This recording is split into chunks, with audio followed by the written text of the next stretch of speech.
Did you ever hear this while growing up? Just go to school, get good grades so you can get a secure and well-paid job. I bet that 95% of you have been raised to believe that this is the road to financial success. I know that I was. And this path might be the most suitable for some people, but definitely not for everyone. In Rich Dad's Cashflow Quadrant, Robert Kiyosaki explains that there are 4 different paths to become wealthy, but some of them are more efficient than others. Takeaway number 1. The Cashflow Quadrant. The Cashflow Quadrant is a simple model that explains that wealth can come from 4 different sources. Which quadrant you belong to depends on where most of your income comes from. The 4 different quadrants are E, the employee, S, the small business owner or self-employed, B, the big business owner, and I, the investor. The employee strives for security. He achieves financial success by climbing the corporate ladder. And you might find him say something like, "I'm looking for a secure job with nice colleagues and great benefits." The small business owner or self-employed, on the other hand, strives for control. He achieves financial success by becoming highly specialized in a demanding field. And you might find him say something like, "I'm looking for a job where I can be compensated well for my skills and time, where I am in charge." The big business owner strives for freedom. He achieves financial success by creating a profitable business system. And you might hear him say something like, "I'm looking for people that are smarter than me to run my business for me." The investor also strives for freedom, but he does this through allocating money to where it has the highest expected return. You might hear him say something like, "I'm looking for a place where my money can work for me in the most profitable way possible." Takeaway number 2. OPT and OPM. The number 1 difference between the left side of the Cashflow Quadrant and the right side is OPT and OPM. OPT stands for other people's time and OPM for other people's money. A person from the B quadrant uses OPT and OPM when he's designing a business system where he can hire people from the E and S quadrants while using money from people of the I quadrant. Typically, he also invests a lot of his own time to kickstart the business, but in the long run, this is not essential, and becoming a more passive owner of the business is possible. A person from the I quadrant uses OPT to generate income from his money alone, and if he's skilled enough, he can typically apply other people's money as well as his own money to scale his investment profits. Herein lies the big difference. People from the E and S quadrants never get to use OPT or OPM. Therefore, the more successful they become in their quadrants, the more money they make, but at the same time, their workload increases. Takeaway number 3. The pros and cons of the quadrants. E, the employee. Pros: reduced financial uncertainty, paid vacation, health insurance and other benefits, and colleagues. Cons: success means more work and less free time. Your performance is often higher than your salary, if you are not a slacker, that is, and colleagues, especially bosses. S, the small business owner or self-employed. Pros: you are your own boss. You're paid according to performance. Cons: success means more work and less free time. And financial uncertainty. You might lose money on this. B, the big business owner. Pros: OPT and OPM. Financial freedom can be achieved very quickly.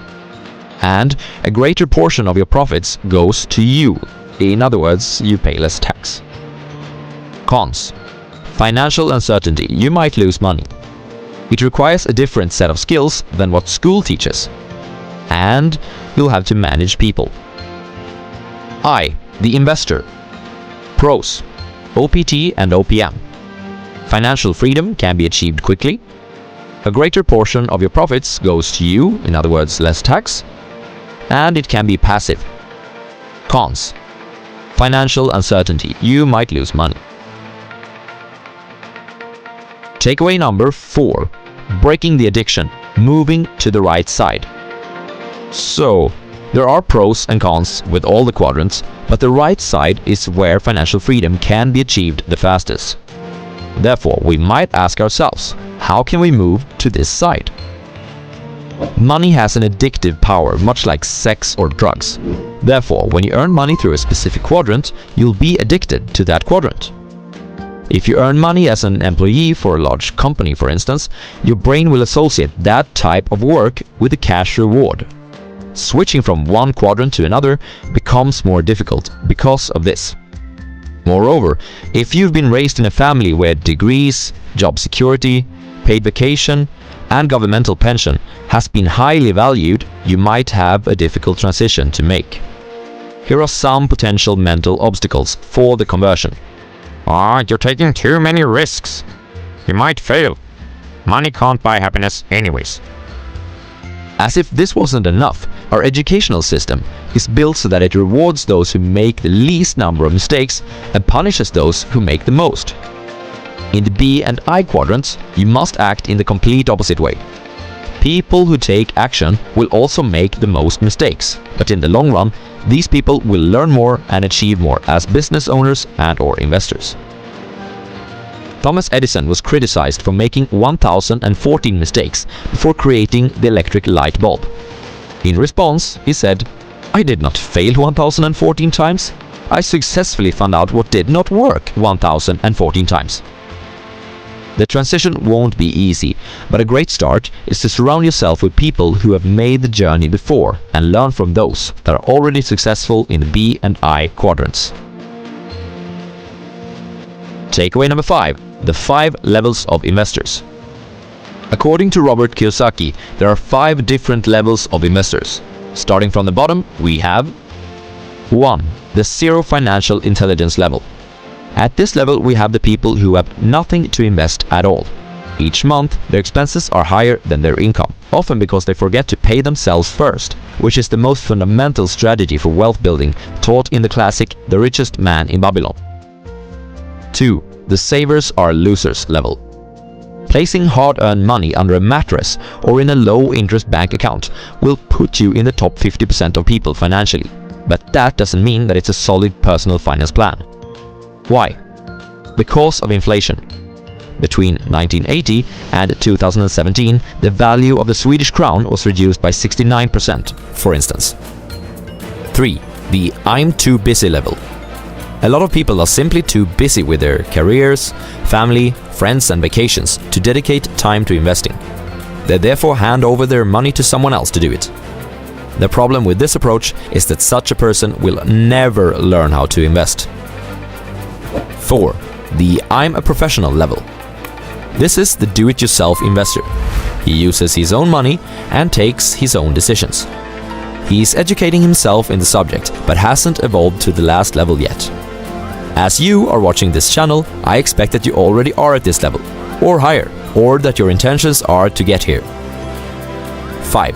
The capitalist level. This is an investor who comes from the B quadrant and has learned how to use the concepts from there in his investing.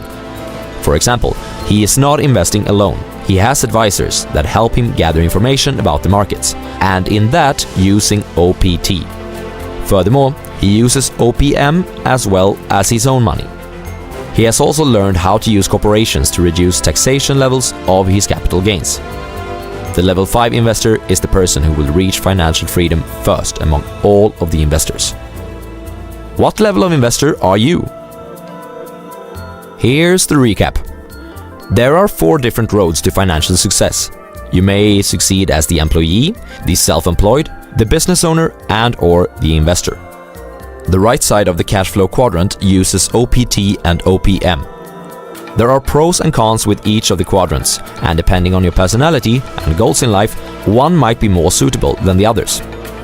If you wish to move to the B and I quadrants, you must learn to accept risks, make mistakes, and surround yourself with others that have achieved what you wish to do. There are 5 levels of investors, and the greatest profits goes to the level 5 investor, who has learned how to implement business concepts in his investing approach. Thanks for watching, everyone. See you next time.